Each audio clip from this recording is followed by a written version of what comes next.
bonjour, bienvenue mes chers collectionneurs, je suis ravie de vous retrouver dans cet épisode consacré à Tintin et le Temple du Soleil, cet épisode numéro 2 qui fait suite à Tintin et les 7 boules de cristal. Si vous ne me connaissez pas encore, je suis les trésors d'une collectionneuse, je parle essentiellement de Tintin et je vous présente ici de nombreuses BD cotées et de nombreuses figurines que vous pouvez retrouver en vente sur ma page de vente.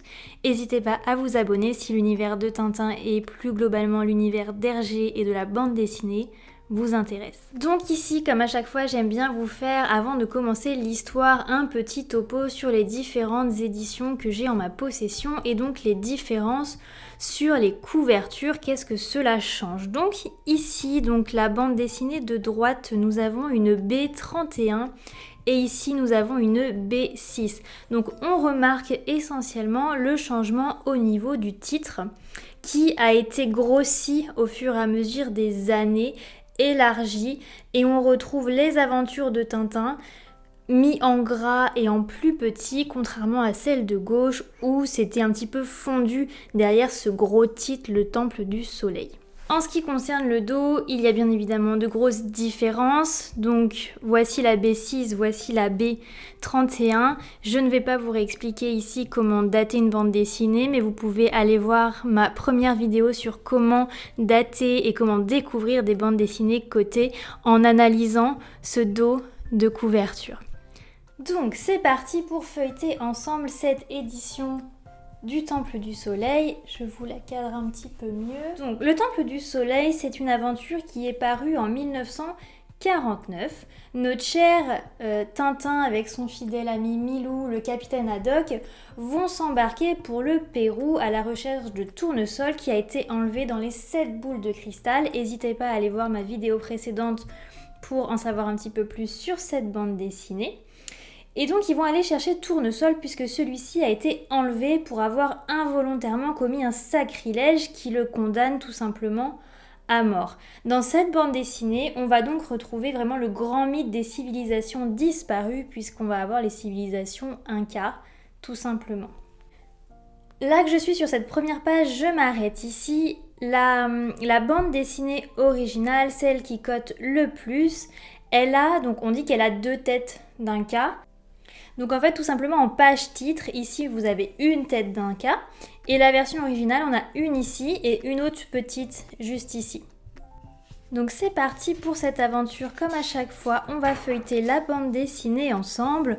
Donc tout commence par la mise en place de ce voyage puisque Tournesol a disparu.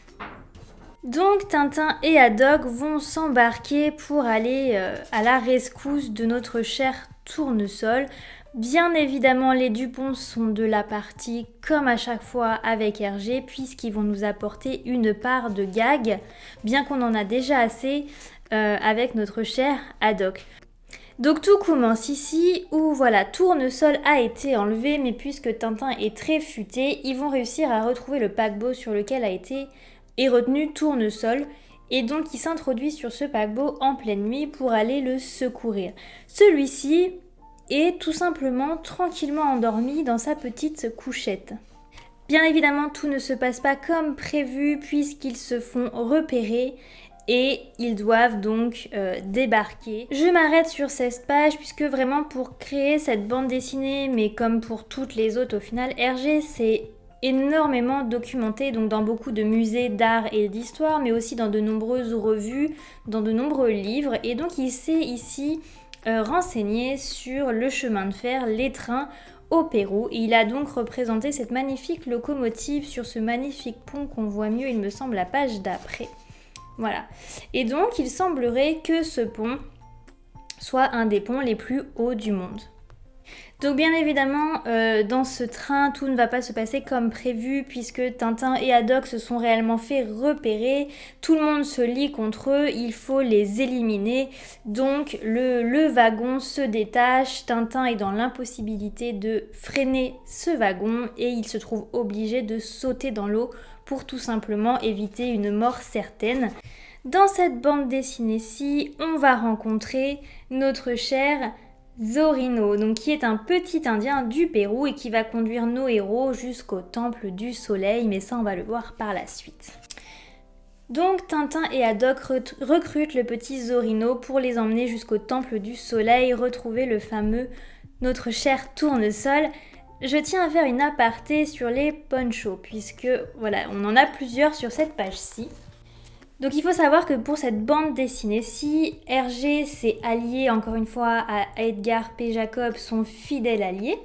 Et petite anecdote du coup sur ces ponchos, Hergé voulait représenter le dessin le plus correctement possible, le plus réellement possible si je peux dire. Du coup, qu'est-ce qu'il a fait? Il a fait fabriquer des ponchos rayés exactement comme ceci.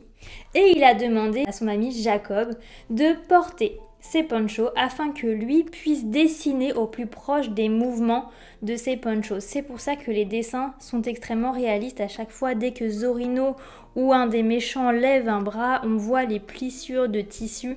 Vraiment, le dessin est extrêmement bien fait dans le détail. Donc Tintin, Haddock et notre cher Milou s'engagent dans un périple pour rejoindre ce temple du soleil, où tout ne se passe pas comme prévu, puisqu'en chemin ils rencontrent forcément des bandits, des personnes qui ont envie de les stopper. Zorino se fait même kidnapper et donc Tintin et Haddock font tout pour le libérer. Notre petit Milou est également en danger sur cette bulle-ci. Ce pourquoi Tintin va risquer sa vie pour aller sauver son fidèle ami Milou. Et donc il sera représenté ici. Voilà. Tintin qui gronde, si je peux dire, Milou, puisque comme à son habitude, celui-ci a voulu aller chercher un petit os plutôt que de rester bien sagement sur le chemin comme lui avait demandé Tintin. Et donc cette figurine est issue de cette bande dessinée et exactement de cette page-ci. Et comme à chaque fois que je vous montre une figurine, je suis vraiment en extase devant le détail de ces figurines. Je les trouve vraiment magnifiques. Dites-moi ce que vous en pensez en commentaire si vous aussi vous collectionnez les figurines. Personnellement, j'adore associer les figurines à chaque bande dessinée, à voir un petit peu l'histoire de cette figurine. Donc on continue. Donc cette fois-ci, on va arriver sur un paysage vraiment enneigé.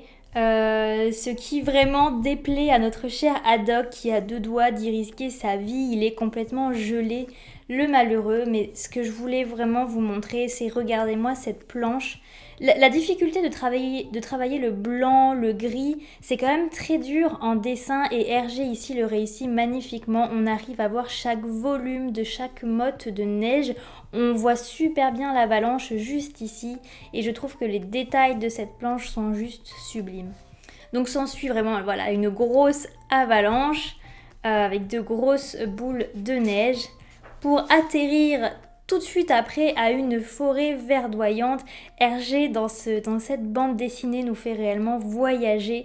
On passe de la neige au soleil, de la neige à la verdure, c'est extraordinaire. Donc s'ensuit de nombreuses aventures qui, pour ma part, je trouve qu'elles font beaucoup référence à Tintin au Congo, notamment l'épisode avec les crocodiles et ici sur donc le radeau en plein milieu. Dites-moi ce que vous en pensez, mais moi personnellement j'ai vraiment l'impression de voir un petit clin d'œil à Tintin au Congo. S'ensuit encore une fois, cette bande dessinée nous tient vraiment en haleine puisqu'il n'y a pas une page où il ne se passe pas quelque chose entre une avalanche, une attaque de singe, une attaque de crocodile et maintenant il faut traverser une cascade sur une corde qui bien évidemment lâche. Cette BD ne nous donne pas de répit et elle se lit vraiment très très vite grâce à tout ça. Donc comme je l'ai dit, je le rappelle avant qu'on arrive dans la caverne jusqu'ici, Hergé s'est vraiment documenté dans des musées d'art et d'histoire pour représenter tous ses dessins et pour être au plus juste niveau historique.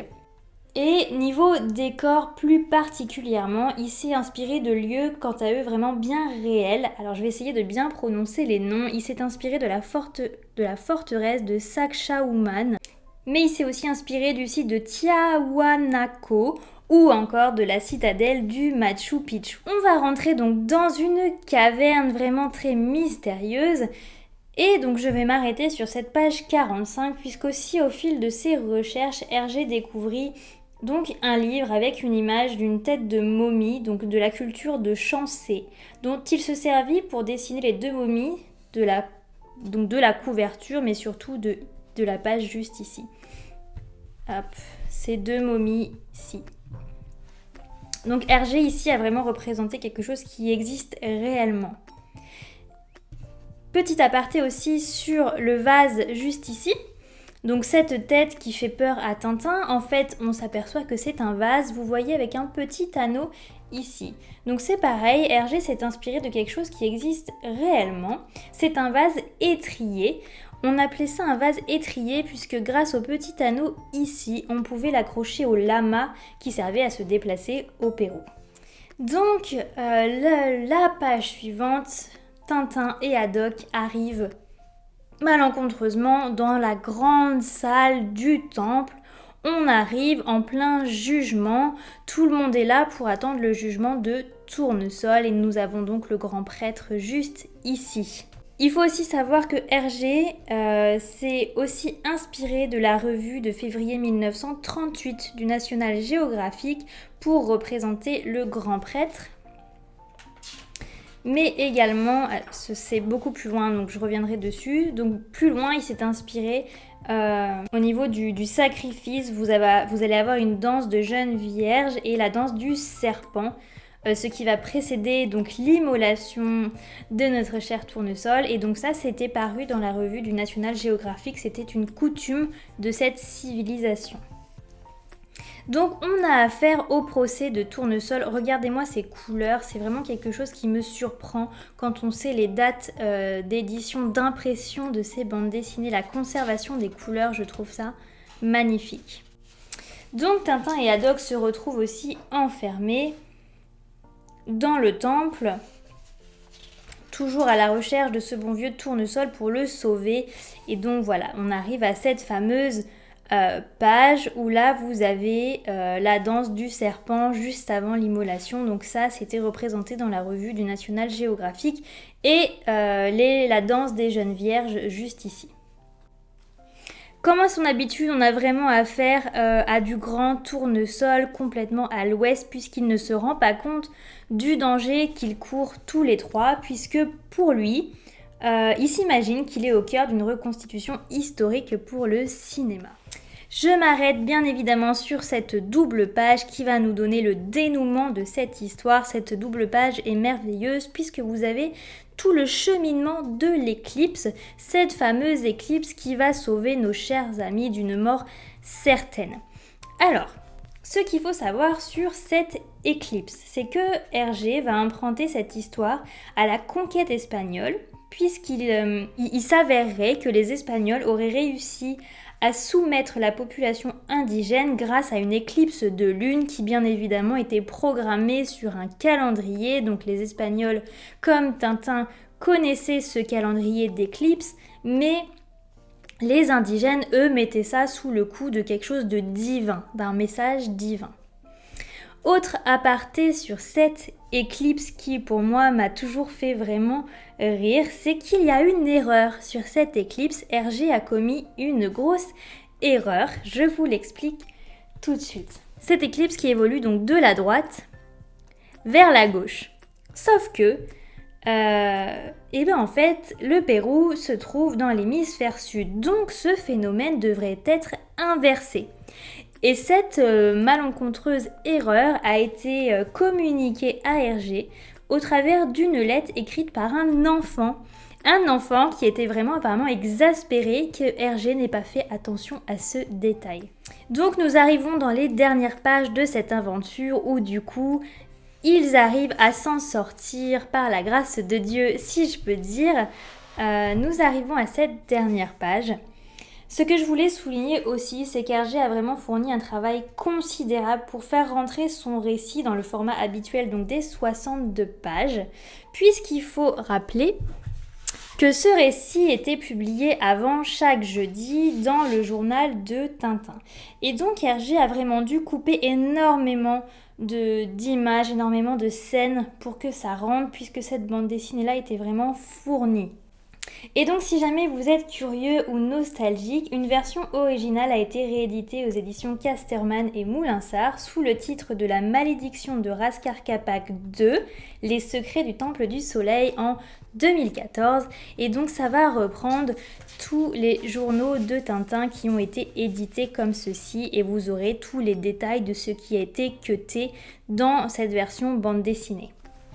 Voilà mes chers collectionneurs, j'espère que vous aurez aimé cette aventure de Tintin au Temple du Soleil. Comme à chaque fois, dites-moi en commentaire si vous avez d'autres anecdotes sur la conception de cette bande dessinée, sur le travail d'Hergé. Dites-moi aussi tout simplement si vous avez aimé cette vidéo. Et je vous dis à une prochaine aventure dans une prochaine vidéo.